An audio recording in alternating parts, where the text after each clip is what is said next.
Hey, welcome to Q&A, where you ask your questions on faith and life, and I do my best to give a biblical perspective. We're going to jump right in with today's question because I think it's a question that all of us wrestle with in some way or another, or we've certainly experienced the dynamic that this question is alluding to. So here we go. There seems to be a growing decline in public trust in institutions. How can the church counter the push by society to try and get rid of Christianity? It's a good question because you're right. There is a growing decline, particularly in the West, of public institutions. It's probably always been there in the East in varying degrees, or if not, although they're less vocal about it, perhaps. It seems to me, just thinking about the question, that in some ways there's two related but separate issues, and I'd love to go into both of them, but perhaps another time. We don't really have time in this context. But the first is the decline of trust in public institutions, like the judiciary, politics, church, those things, because it is real. It's very, very real, the decline in public trust. And it begs the question, why? Why do people have less trust in public institutions now than they did? And it's something that is worth unpacking, worth thinking about, because it helps us understand the world in which we currently live. The other related but separate issue is the specific pushback against Christianity as opposed to religion in general.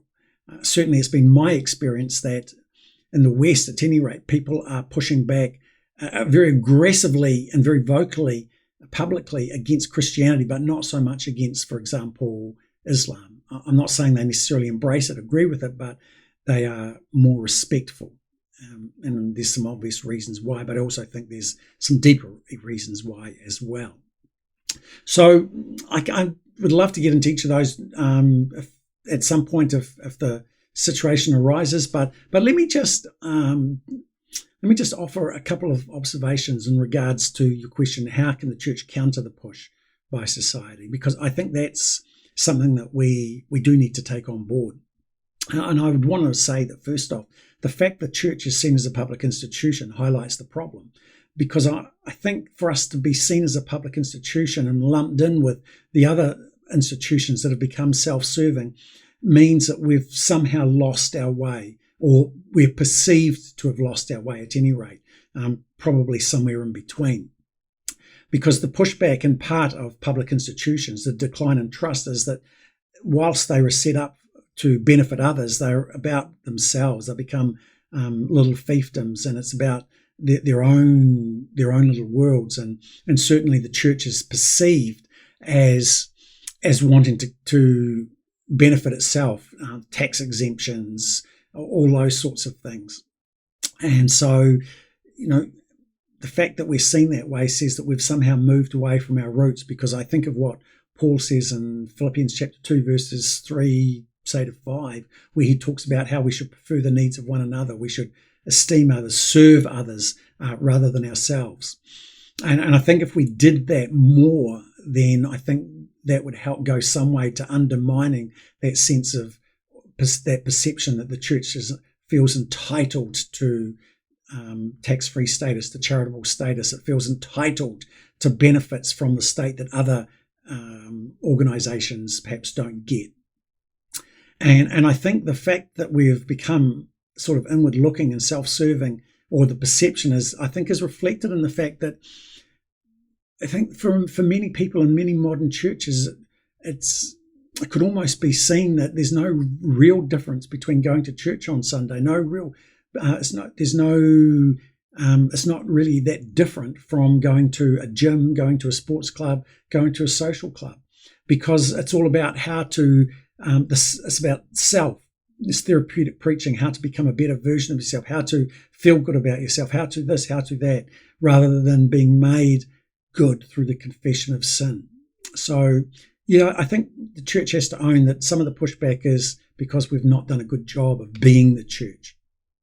I think another way that we can counter the pushback is to recognise that some of the pushback is out of a growing sense of I guess what we might call Christian nationalism, particularly in America. Here it's been not so much Christian nationalism, but it goes under the guise of colonialism. Christian nationalism is really that idea that society should reflect or be based upon, particularly in the West, Christian values, and so we should fight to defend it. Here in New Zealand, there's a big growing call to push back against colonialism, and that's basically a catch-all for anything to do with Western culture, and of which the church, the gospel, was an integral part.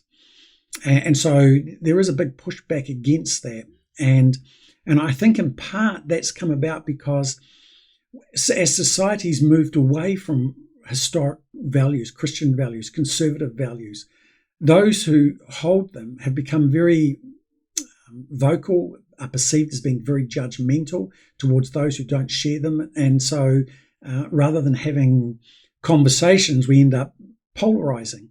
And it's sad because I think we've forgotten what Paul says in 1 Corinthians chapter 5, about verse 12, I think it is, where he says, don't judge those outside the church. Leave those people to God.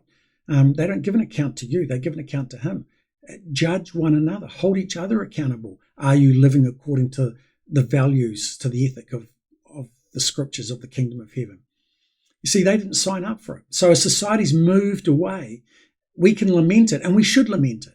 But they don't hold our values, so why do we judge them for it? Why do we hold them accountable for it? I would agree that they don't realize that it's a slippery slope and that it's actually leading them away from the very sense of fulfillment that they're looking for. But that's their call. And so we need to find, instead of judging, instead of arguing, we've got to find ways of engaging those people who don't share our faith. I think of what Proverbs 15 says, a gentle answer deflects anger. So instead of getting angry when at the pushback, we've got to say, what are they pushing back against? Is it real? Is it valid? How can we examine ourselves and see what is it they're pushing back against? In fact, I think it's a judgmental attitude. I think it's that we've lost our way. I think there's a whole raft of things that I wish we could unpack. And if we examine ourselves, we'd see that some of the pushback is warranted. And so we could change and we could re-engage with our faith. I think of Jesus, and he managed to engage people who were pushing back against the very thing that he stood for, he represented, that he was the embodiment of, and yet they engaged with him because of his character, because of the way he went about it. And I think somehow we've got to go back to the scriptures and search our hearts and say, what do we do to live like that? Because I think that's the key for us. So yeah, that's those are my thoughts. Not really developed thoughts; they're just off the top of my head. But I'd love to hear your thoughts. Why don't you drop a line in the comments below, and let's see where we get to, so we can encourage each other, hold each other accountable to be more, and to give a greater witness to the transforming power of the gospel of grace and the gospel of peace.